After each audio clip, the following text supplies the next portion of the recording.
Tomb of Sand, Where to Start? This is a big book, not just in its physical size, but in its scope.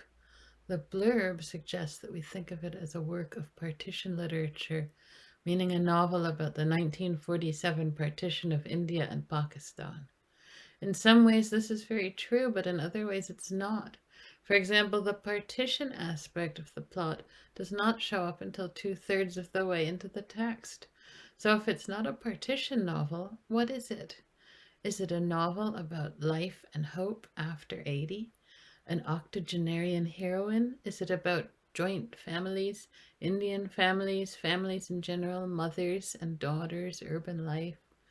Yes, it's all of these things, but to me, it's about language and borders. Specifically, it's about the marvels of language and the insidiousness of borders. Language can help us cross borders between countries, between genders, between time and space.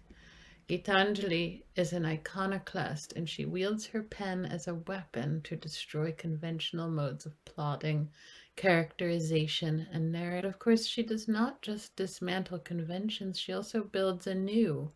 And this is where we find the heart of the novel, the parallel between the central character, Ma, rising anew and rewriting her destiny, and the form and structure of the book itself, which rises anew from the ashes of what. So, what does this mean? It means diversions, it means subplots and observations that seemingly add nothing to the plot. It means a plot that meanders and often stops for long breaks, and it means surprising wordplay and that seemingly exists for its own sake. For some readers, this is infuriating. For others, it is revelatory. For me, as the translator, it was a tremendous challenge to undertake, and it was only as the project was nearing completion that I had the realization that Tomb of Sand, in its experimentalism and iconoclasm, is in some ways a work of poetry. So this is my advice to readers. Don't fight this book.